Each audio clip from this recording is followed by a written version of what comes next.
When I was around 7, my toothless brother and I, on long, boring taxi rides in Syria, would indulge in imperialistic fantasies of how we wanted to take over the country outside our windows.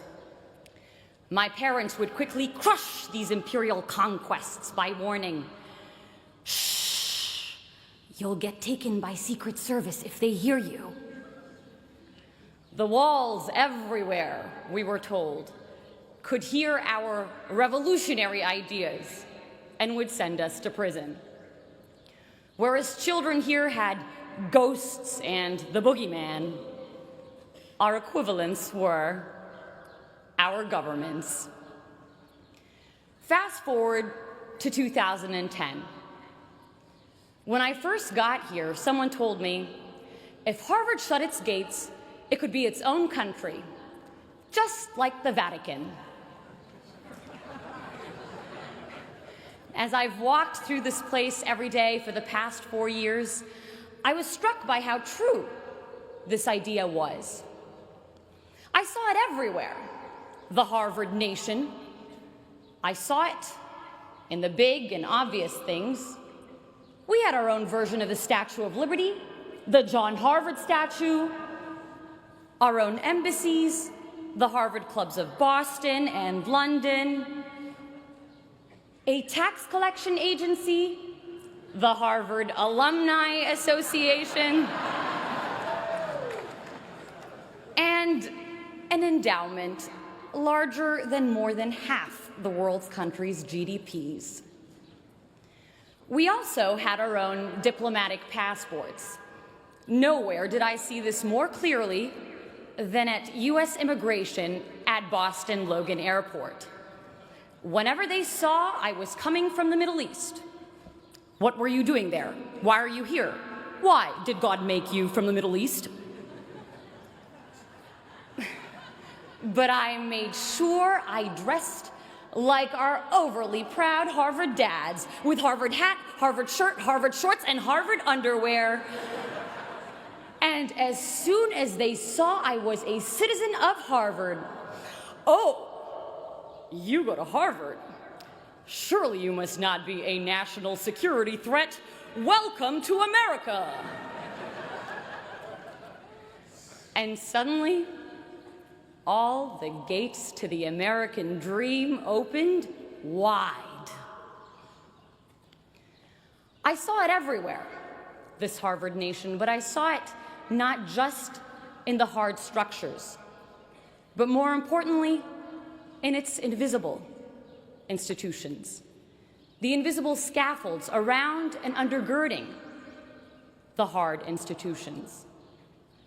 I saw it in the quarreling columns of the Crimson newspaper, its kung fu fights of ideas and lively student debates, with the potency to propel policy changes by the next morning's print.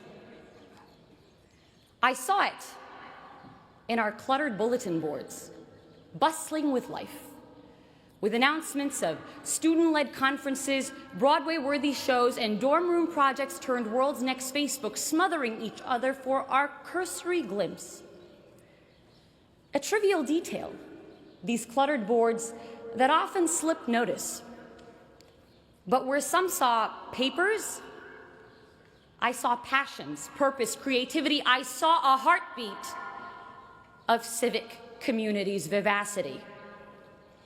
My parents' countries were places where institutional dysfunction killed off this social dynamism and vibrant productivity, and so I felt acutely here the value of civil society and living, breathing institutions.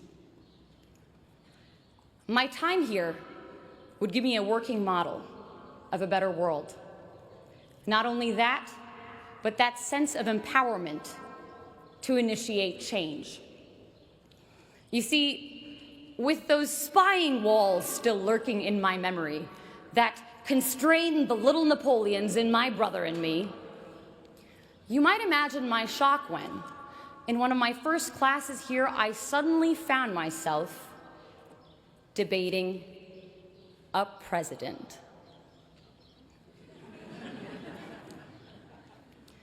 So it's the 1990s. Our negotiations class professor set the stage.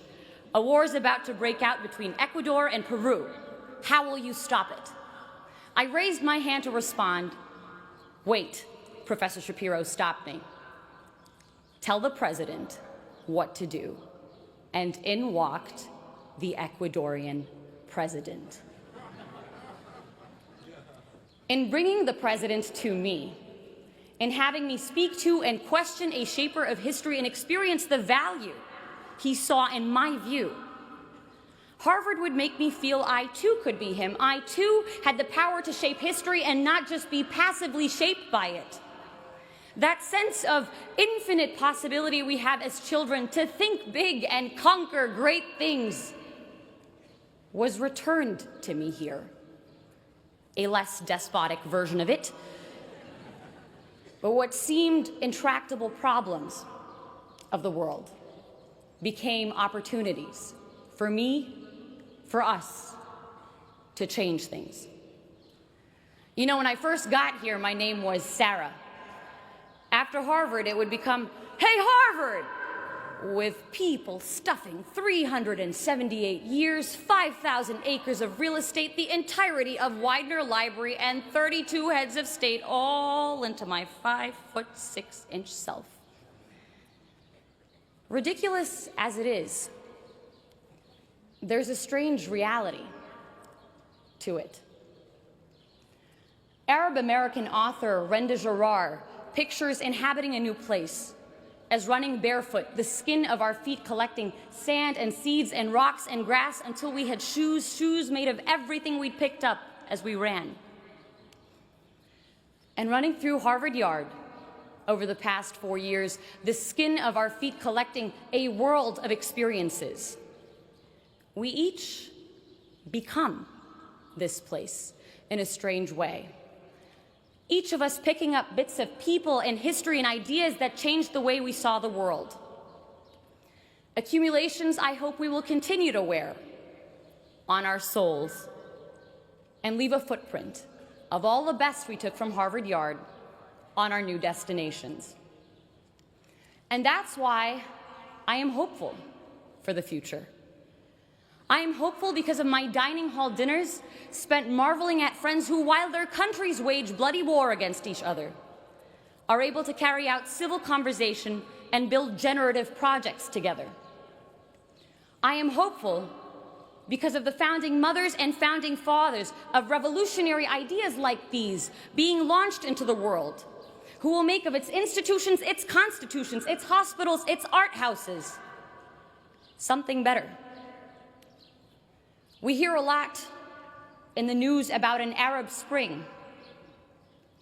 This graduation is sending 6,000 revolutions into the world, and the 6,000 revolutions graduating as part of the class of 2014. If we take those revolutions, those great ideas sparked behind Chipotle burritos and Starbucks coffee cups in our version of Tahrir Square, Harvard Square, out with us into the real world, into the real Tahrir Squares, and make something of them. Revolutions not in arms, but in minds, more powerful and permanent and pervasive. For this isn't a Ukrainian revolution or an Arab Spring, but a global revolution. This is the Harvard Spring of 2014. This is the Harvard Spring.